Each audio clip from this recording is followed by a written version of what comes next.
하나님 말씀 마태복음 6장 9절부터 15절. 오늘은 마태의 기도의 내용입니다. 기도의 내용과 기도와 용서와의 관계를 이 부분에서 말씀해 주고 있습니다. 기도하면 뭐죠? 우리가 보통 기도하면 가장 먼저 생각하는 것은 나의 필요를 하나님께 아뢰는 거죠. 달라고. 그거 맞아요. 맞아요. 분명히 맞아요. 그런데 그거보다도 훨씬 더 궁극적인 게 있어요. 그거보다는. 왜냐면 하나님이 이 이름이 거룩히 여김을 받는 거고, 기도를 통해서 하나님의 나라가 이루어지는 게, 이게 중요한 거예요. 제가 항상 강조하지만 우리는 바알 신을 섬기는 게 아니라 하나님을 섬깁니다. 엘로임 야훼 하나님을 섬깁니다. 그래서 여호와 하나님을 섬기는 사람들은 여호와 하나님을 섬기는 방식대로 기도해야 돼요. 그런데 아직도 전 세계 수많은 크리스찬들이 기도를 할 때 바알과 아스라에게 기도하듯이 합니다. 왜냐하면 왜 그러냐면 달라고까지밖에 안 해요. 달라고까지 하고 뭐냐면 너무나 많이 잘못된 게, 이제 특별히 우리나라에서 우리가 좀 잘 이해해야 되는 게, 인식을 해야 되는 게 뭐냐면, 대부분 기도가 자기 위주고요, 자기 가족 여기서 끝납니다. 조금 더 나아지면 자기 교회 정도에서 실질적으로, 물론 선교도 이렇게 기도하기도 하고 뭐도 하기도 하는데 그건 좀 명목상인 것 같고, 내가 보면 실질적으로는 그다지 그런 부분에서 열심히 하죠. 왜냐하면 그건 절실하지 않거든요. 근데 그렇게 돼서는 그거는 바알에게 하는 기도와 같은 거고요. 우리 교회 이거를 따져서는 안 돼요. 물론 자기를 위해서 기도하는 건 굉장히 중요해요. 어떤 의미에서 중요하냐면, 내 성품이 예수님을 닮아가라고, 요거 기도 많이 해야 돼요. 그러니까 나에게 물질적인 거를 막 뭘 달라, 어떻게 튀어달라, 이거는 나중에 돼야 돼요, 실제적으로. 근데 모든 사람에게 이게 먹고 사는 게 중요하다 보니까 이거부터 막 기도하는데, 그걸 하지 말라는 건 아니에요. 그죠? 예수님도 오늘날 우리에게 일용할 양식을 달라 그랬단 말이에요. 했는데 한참 밑에 나와요. 맨 처음이 아니에요. 그러니까 맨 처음이 아니라는 건 뭐냐면, 기도의 제일 우선권이 아니라는 거예요. 이거는 기도에서 가장 중요한 건 뭐냐면, 내 기도를 통해서 하나님 나라가 이루어지는 게 중요해요.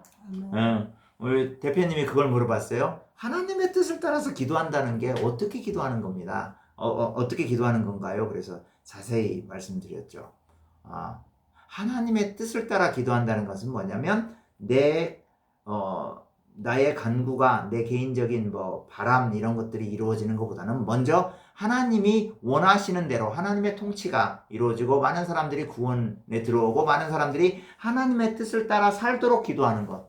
많은 사람들이 사실은 하나님의 뜻을 따라 기도한다는 게 한마디로 말하기는 어려워요. 그러나 하나님의 뜻이, 성경에 나타난 하나님의 뜻이 우리 일단 크리스찬들을 통해서 이루어지는 거, 요게 하나님의 뜻을 따라서 기도하는 거예요. 이게 너무나 중요해요. 근데 하나님의 뜻을 따라 살면서 하나님의 뜻을 따라 살지도 않고, 또 기도할 때는 하나님의 뜻을 구하는 것보다는 내 뜻을 구하면, 이건 바알 종교죠, 이게. 그죠? 조심해야 돼요. 굉장히 조심해야 돼요. 제가 항상 이게 경고를 하죠. 왜냐하면 사실은 이런 경고를 많이 못 받아봤기 때문에 그래요, 실제적으로. 근데 너무나 심각한 수준에 이르렀어요, 지금. 제가 말씀드렸잖아요. 전 세계는 거의 모든 교회는 제 생각으로는 10%도 다 천국에 못 가요. 10%도. 제가 이렇게 말을 하는 건 좀 그럴 수 있겠지만, 왜냐면 너무나 전 세계 교회는 많이 바알 종교식으로 흘러왔고, 지금도 그렇게 하고 있어요. 앞으로도 아마 그럴 거예요. 왜냐? 말씀에 관심이 없거든요. 말씀에 관심이 없다는 건 뭐냐면, 하나님의 뜻에 관심이 없어요. 제가 항상 말씀드리잖아요. 한국 교인들은 기도에는 관심이 있는데 말씀에는 관심이 없어요. 또 영국 교인들은 또 이렇게 소위 좀 신학이 좀 더 발달되고, 먼저 이렇게 앞서 교회가 발달된 나라들은 또 어떻게 보면 성경 공부나 이런 거는 좀 앞섰는데, 또 교회 기도나 이런 거에 이렇게 관심이 없어요. 그리고 여러 가지 모양으로 다들 이렇게 결국 기도나 어떤 신앙 행태들이 하나님의 뜻에 맞지가 않는 경우가 너무나 많아요. 관심 없이 돌아가는 거. 그러니까 그런 거는 그래도 우리가 왜 기도를 할 수 있냐면, 그런 건 관심 없어도 내가 내 관심은 알잖아요. 그죠? 있잖아요. 그래서 기도를 하는 거거든요. 그래서 기도도 많이 하기도 하고. 근데 그렇게 해서 기도 많이 하는 건 아무 소용이 없어요. 아무 소용이 없어요. 실제 그걸 알아야 돼요. 여러분들이 그런 것들을 주변 사람들한테 잘 알려주셔야 돼요. 정말로. 그래서 우리에게 중요한 건 뭐냐면 하나님의 뜻이 이루어지는 거고, 하나님의 뜻이 누구한테 이루어지냐면 나한테서 먼저 이루어져야 돼요. 내가 하나님의 말씀을 순종하지 않으면서 자꾸 뭔가를 구하는 건 이건 진짜 말도 안 되는 얘기가 되는 거예요. 그 이해가죠? 그러니까 예를 들어서 내가 내 아버지한테 뭔가를 막 하려고 달라고 막 하면서 실제로 아버지한테 아들로서 역할을 하나도 안 하는 거예요. 그러면 안 되잖아요. 그죠? 아들로서 역할을 반드시 해야 되죠. 그러면서 필요할 때 달라기도 하고, 사실 아버지가 은행이 아니잖아요. 그죠? 그러니까 그 달라고 하기 전에 뭐가 전제가 돼야 돼요? 관계성이 전제가 돼야 돼요. 관계성. 그게 중요한 거예요. 기도는라는 건 뭐냐면, 물론 중요한 의미 중에 하나가 내가 필요한 것을 무한하신 하나님한테, 능력이 많으신, 자원이 많으신 분한테 부탁해서 달라고 하는 의미도 있지만, 그거 이전에 더 근본적으로 가보면 뭐냐면 나와 하나님과의 관계예요. 관계. 대화를 지속적으로 하는 거죠. 그죠? 여러분들 하나님하고 생각해 보세요. 하나님하고 대화를 어떻게 하겠는가? 뭘로 해요? 관계를 기도로 하는 거잖아요. 그죠? 기도로 하고 또 말씀을 읽을 때나 설교 말씀을 들을 때는 뭐냐면 하나님이 말씀하는 걸 듣는 거죠. 그래서 이게요, 이 두 가지가 다 굉장히 중요한데, 굳이 말하자면 이 하나님의 말씀을 듣고 이해하는 게 더 먼저 가야 된다는 거죠. 그것이 근본이 돼야 그것을 이해하고서 내가 그걸 따라가면서 구하기도 하고 내 안에서 먼저 하나님의 나라를 이루는 거죠. 아멘? 이게 너무 중요한 거예요. 이게 중요한 거예요. 그래서 하나님께서 너희들 제자들한테 기도할 때 이렇게 해라. 뭐부터 기도하냐면 하나님 아버지의 이름이 거룩히 여김을 받아야 된다. 그죠? 특별히 해설 안 해도 괜찮아요. 우리 다 이해해요. 아버지 하나님은. 그죠? 우리 때문에 만약에 하나님이 욕먹는다고 생각해 보세요. 그죠? 그게 아니라 우리 때문에 믿지 않는 사람들로부터도 하나님이 뭐예요? 영광을 받으시는 거. 이거죠. 아멘? 이거. 그 다음에 하나님의 뜻이 하늘에서도 이루어지고 땅에서도 이루어지는 거. 자, 하늘이라는 영역은 뭐냐면 성부, 성자, 성령이 온전히 뜻이 하나예요. 그죠? 이 땅을 향한 창조사역, 구원사역에 있어서 다 하나예요. 그죠? 그래서 하나님의 뜻이 하늘에서는 이루어졌어요. 성부, 성자, 성령 간에는. 그죠? 그리고 천사들은 완전히 순종을 해요. 그죠? 그런데 이 땅에서는 뭐예요? 반역자들이 너무 많아요. 그죠? 사탄이 사람들을 충동질해서 꿰어서 너무나 많은 사람들이 사탄을 섬기고 있어요. 너무나 많은 사람들이 하나님을 믿는다고 하는데 잘 모르고 섬겨요. 그러니까 제대로 된 하나님을 섬기는 게 아니에요. 그러니까 이렇게 자기가 만들어낸 하나님을 섬기는 이럴 수도 있다는 거죠. 그래서 하늘에 계신 그 하나님의 뜻이 하늘에서 이루어진 것 같이 땅에서도 이루어져야 된다. 그게 또 동시에 뭐냐면 여러분들 통해서 또 이루어져야 돼요. 여러분들 통해서. 나를 통해서 하나님 나라가 이루어지려면 어떻게 해야 되겠어요? 그렇죠. 전도하고 복음 증거하고 또 뭐냐면 내가 세상의 빛과 소금으로서 살아야 돼요. 나의 인품을 통해서 예수님의 인품이 나와야 돼요. 때로 죄된 모습이 나기도 하지만 그런 거 회개하고 다시 일어나서 또 그래도 주님의 뜻을 따라서 주님처럼 살아가려고 노력하는 거예요. 이게 바로 나를 통해서 하나님의 뜻이 이루어지는 거예요. 그 다음에 나라가 임하옵시며 뜻이 하나님에서 얘기했고, 그 다음에 오늘날 우리에게 일용할 양식을 주고, 이거는 뭐냐면 상황이 예수님 당시 상황이잖아요. 예수님 당시 지금 예수님이 누구에게 얘기를 해주고 있냐면 서민층 가난한 사람들한테 얘기해주고 있단 말이에요. 주로 예수님의 말씀을 들으러 온 사람들. 뭐냐면 이 사람들에게 뭐 1년 먹을 거 평생을 먹을 거 한꺼번에 버는 건 상상도 할 수는 없는 일이었고, 그냥 그 사람들은 뭐냐면 하루 벌어서 하루 먹고 이렇게 살았단 말이에요. 그죠? 그래서 주님께서 지속적으로 좀 이렇게 우리가 음식을 먹고 살 수 있도록 도와주세요. 한 끼 혹은 두 끼 이렇게 일용할 양식 매일 먹을 수 있는 것들 좀 달라라고 기도하는 거죠. 평생 먹어달. 그러니까 그러려면 어떻게 해야 돼요? 자, 오늘 일용할 양식 달라고 해가지고 기도에 응답받아서 줬어요. 먹었어요. 음식 없어졌죠? 그럼 내일 또 해야죠. 그죠? 이런 방식으로 지속적으로 하나님을 의지하는 거죠. 이거예요. 이거. 지속적으로. 하나님과의 관계가 제일 중요한 거예요. 그래서 어떤 방식으로든 하나님의 뜻이 이루어지는 데 있어서도 그렇고 음식을 달라고 하는데 더 육신의 그러니까 여기에서 오늘날 우리에게 일용할 양식이라는 것은 대표적으로 우리의 물질적인 필요 사항들이에요. 꼭 먹는 것만이 아니라 그렇죠? 예. 근데 이제 먹는 것이 사실은 제일 중요하죠. 의식주 중에서 사실은 식이 먼저죠. 의보다는 그죠? 의도 중요해. 의 굉장히 중요해.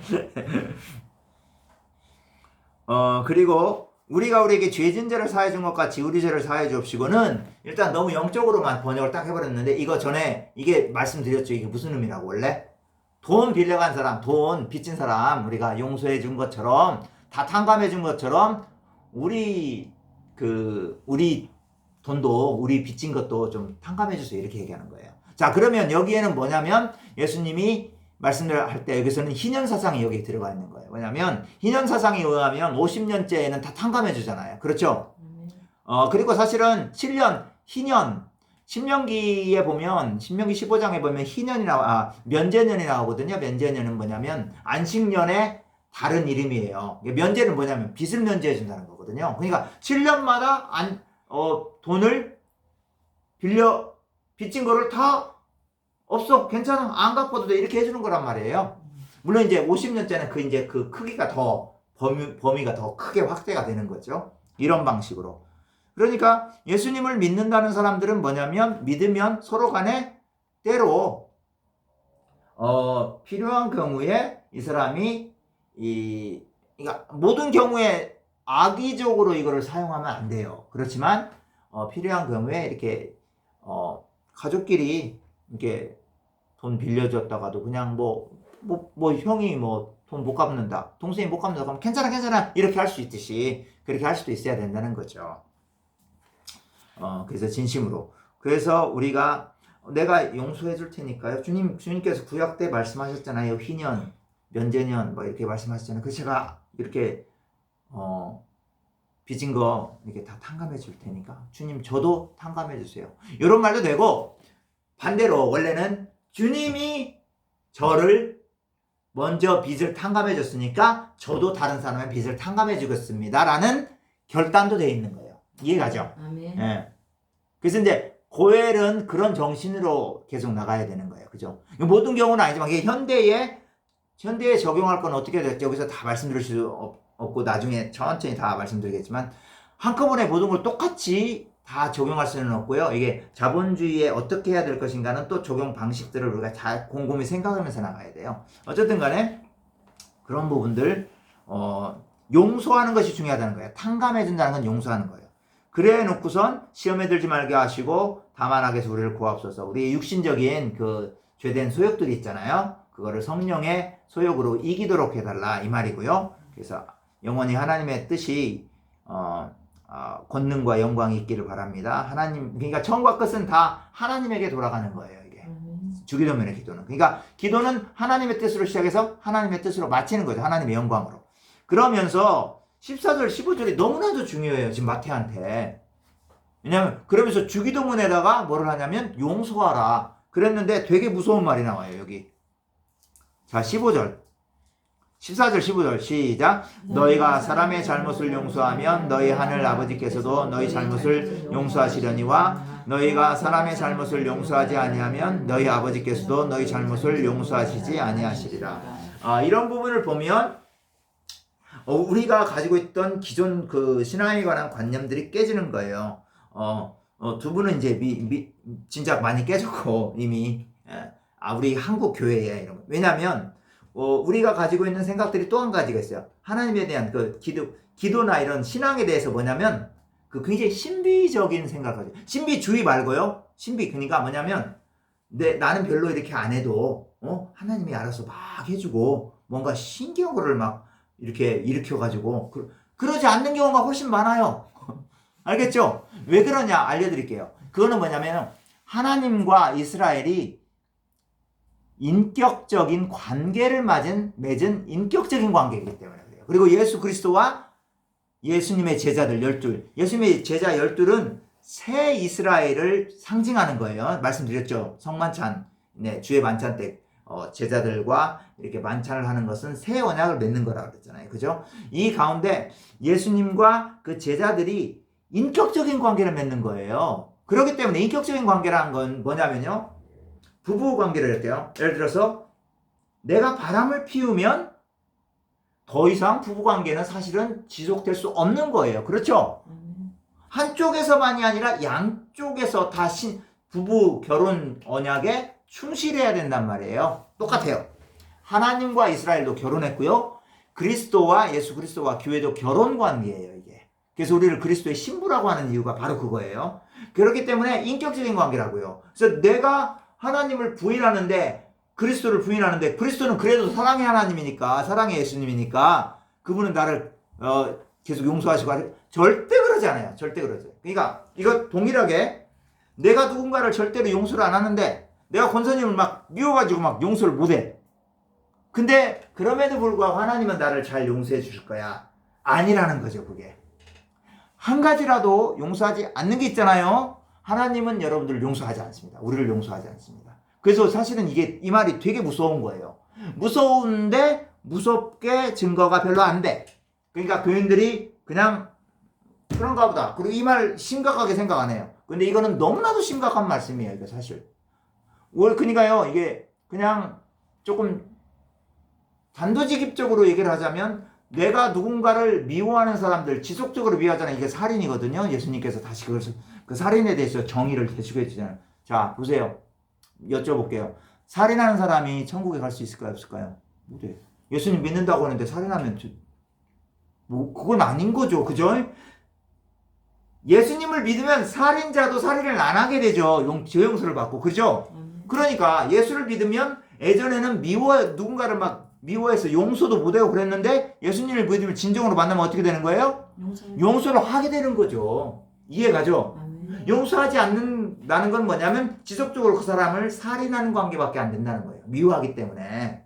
그죠? 왜냐하면 예수님께서 살인에 대해서 정의를 다시 해줬잖아요. 누구를 지속적으로 미워하면 이게 살인이거든요. 이게. 그래서 아주 심각한 말씀이에요. 그래서 우리는 아무리 미운 사람이라도 다 용서해야 돼요. 어떻게 하느냐? 일단 선포하세요. 제가 항상 말씀드리죠. 아무리 내가 예수님 말씀 듣는다고 해도 감정까지 한꺼번에 바꾸지는 않아요. 그거는 인간이 그렇게 안 돼요, 인간은. 근데 일단 선포하세요. 선포 계속하고요. 기도 때 계속 선포하고, 사랑한다고, 용서한다고. 사랑은 아직 안 했다고. 용서한다고 하세요. 그 사람 용서합니다. 미워하지 않겠습니다. 용서합니다. 그리고 기도해서 되면, 실제로 이제 그 사람하고 대면할 수 있으면, 가서 내가 너 이렇게 했는데 정말 내가 당신을 용서합니다. 혹은 내가 다른 사람의 용서를 받아야 되면 또 그렇게 해야 되는 거고요. 이거가 분명하게 이루어져야 돼요. 마태복음은 그걸 분명하게 얘기하고 있어요. 마태복음 18장에서. 그 교회장이라고 했다고 그랬죠. 교회장에서. 그래서 이 용서하는 것이 너무나도 중요하다는 거예요. 이걸로 볼 때 마태 교회에는 사실은 그런 분열들이 좀 있었다는 걸 볼 수가 있어요. 근데 보세요. 전 세계 어느 교회에 분열 없는 교회가 있어요? 없어요? 있지. 다 파가 있잖아요. 우리나라 파 나누기 좋아하잖아요. 그죠? 대파, 쪽파야. 그죠? 굉장히 좋아. 그죠? 영남파, 호남파, 조선시대 때에서 사색당파. 얼마나 많아요. 그죠? 조금만 거리가 있으면 다 나누잖아요. 이런 것들 다 저기 하나님 앞에 회개하고 용서해야 돼요. 미워하면 안 돼요. 용서해야 돼요. 나한테 잘못한 사람. 그리고 내가 다른 사람한테 잘못했으면 진짜 용서를 구해야 되고. 자존심하고 이거 아니에요. 사탄은 자존심을 계속 부리도록 만들어요. 왜? 내가 나의 주인이고 내가 왕이라고 생각하도록 만든단 말이에요. 사탄은. 이거를 완전히 거꾸로 때리지 않는 한 예수님의 통치에 못 들어온다는 거예요. 예수님의 통치라는 걸 뭐예요? 예수님이 다스리고 왕이니까 나는 그 앞에 엎드려야 되니까 내가 그만한 것도 낮아져야 되는 거고, 그죠? 내가 나를 드러내는 것도 어떻게 해야 된다? 드러내지 않고 예수님만 드러내는 거고. 그죠? 네. 그래서 이 마태는 이 기도와 함께 굉장히 중요한 기도의 내용과 함께 용서를 추가를 해서 이 기도와 용서와의 관계를 굉장히 중요하게 다루고 있습니다. 그러니까 한마디로 얘기하면 용서하지 않는 한 하나님께서는 우리 기도를 들으신다, 안 들으신다? 안 들으신다 이겁니다. 알겠죠? 주기도문의 기도는 용서와 함께 가야 된다, 항상. 아멘?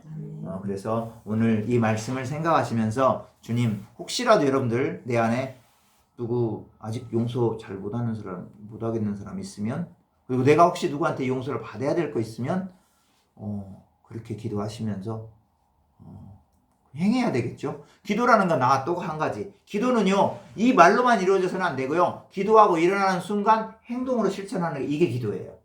알겠죠? 예. 그래서 우리가 용서하고 또 주님의 뜻을 먼저 구하고 그리고 기도하고 나서 기도한 것들을 삶 가운데서 부단히 노력하려고 실천하려고 부단히 노력하고 성령님을 의지해서 함께 나가는 여러분들이 되기를 바랍니다. 아멘. 할렐루야.